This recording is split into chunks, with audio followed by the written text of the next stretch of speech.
Welcome back to our channel. This is a place where we come together to listen to and share stories that matter. Today's story is about Malik, a young man who gave up his entire future just for a night of partying. He was a diligent young man who didn't care much for the trivial matters of life. His only dream was to graduate from university and become an engineer. He lived with his mother in a small old house. But despite their humble living conditions, his heart was full of ambition and hope for the future. Every morning when Malik woke up, the first thing he would do was to take his books in his hands, which were worn out from use, and study. He lived for his studies, for his dreams. Meanwhile, his mother worked in a small shop to support their family. Though tired from work, she would often find herself smiling when she looked at her son. She saw hope, a better future in his eyes. One day, when Malik finished high school and got into the best university in the city, his mother couldn't stop crying happy tears. This was the result of years of effort, the fruit of their sacrifices. Their neighbors congratulated them, proud of the exemplary student who lived on their street. Malik promised his mother that he wouldn't disappoint her. He'd make her proud. When he arrived at the university, he found himself among a completely new and different crowd. There were students from affluent families with expensive cars and designer clothes, while Malik was still wearing his worn-out shoes and simple clothes. In the beginning, he felt a little intimidated and embarrassed, but he quickly pushed those feelings aside. His dream was bigger than any embarrassment. Then he started hearing Malik. "Come sit with us for a bit," said one of the students from his faculty. And indeed, they were very insistent. Every time Malik passed by, they invited him to hang out with them, to spend time together. At first he refused, citing his classes and assignments. However, these invitations were relentless. Finally, he gave in to their insistence and joined them. At first, his new friends took him to cafes. They talked, joked, and laughed. The atmosphere was relaxed. The conversation was interesting. Malik enjoyed it. Moreover, they suggested to go to one of the parties in the suburb where rich people lived. It was a big, noisy party. He could see girls dancing in colorful dresses, couples flirting under the starry sky, and boys drinking and having fun. Malik was stunned by all of this. It seemed like a fairy tale, a world that he knew nothing about. He felt a mix of excitement and fear. In fact, before this, the most exciting thing that happened to him was when the power went out in the city for several hours. His mother scolded him for not bringing food from the store, and then they ate bread and jam by candlelight. But there he saw beautiful girls, heard enchanting music, and they offered him alcohol and pills.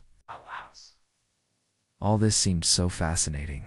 For the first time, he felt the taste of freedom, the joy of being able to break free from everyday life. Malik realized he liked it. After that party, he started going to similar events almost every weekend, started hanging out with them every day after class. They went to discos, bars, cafes, restaurants, everywhere where they could have fun and enjoy themselves.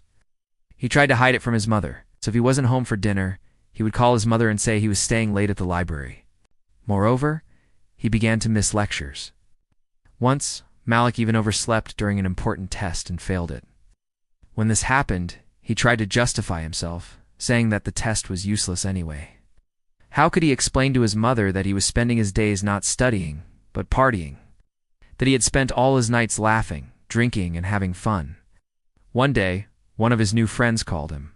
"Get in the car, Malik. We need to talk," said the guy. Malik sat next to his friend. "You know what needs to be done, right?" asked another friend from the back seat. Malik nodded silently. He understood everything. They stopped at an unfamiliar location, and he got out of the car. To his surprise, there was a person sitting in front of them. "Hi," said the person, extending his hand to Malik. "I'm here to offer you a job, a very profitable one. You'll earn a lot of money," he added, seeing the hesitation in Malik's eyes. "Don't worry, you won't get hurt. Your job is very simple. Just drive the car. Everything else will be taken care of." Malik agreed and got behind the wheel. As he drove, the person in the back seat handed him a package. "Here, take it," he said. Malik hesitated, not knowing what to do. "There are some documents inside that shouldn't fall into the wrong hands. Deliver them to this address, and you'll get paid," he said. Malik was confused. Was this what they talked about before? What if it turned out to be something dangerous? What if someone got hurt? But he had no choice. He needed the money. And anyway, what harm could there be? He was just delivering a package. The destination turned out to be a deserted warehouse on the outskirts of town. It was an old building with peeling paint and flickering lights. Malik felt a shiver run down his spine. He parked the car and got out. The person in the back seat got out too. "Are you sure this is necessary?" Malik whispered. "You promised I wouldn't get hurt," he added. The person gave him a reassuring nod and disappeared around the corner of the building. Malik took a deep breath and approached the entrance. His hands were shaking. Suddenly the door opened and several men emerged. They were tall, muscular guys with aggressive expressions on their faces. Malik froze. One of the men walked towards him. "Who are you and what do you want?" he demanded. Malik stammered, unable to respond. He wanted to flee, but his legs seemed frozen. "Where's the package?" another man asked. Malik realized they were talking about the package in the car. He managed to whisper, "I'm not here to cause trouble. I made a mistake." "I didn't mean to come here," he explained. "Hand over the package and get out of here," one of them said. Malik nodded quickly and ran to the car. He got into the car and started it. He drove away as fast as he could. Suddenly he heard the sound of sirens. Malik glanced in the rearview mirror and saw several police cars following him. His heart pounded in his chest. He stepped on the gas. The police surrounded his car and blocked his path. Malik put his hands up in the air and slowly got out of the car.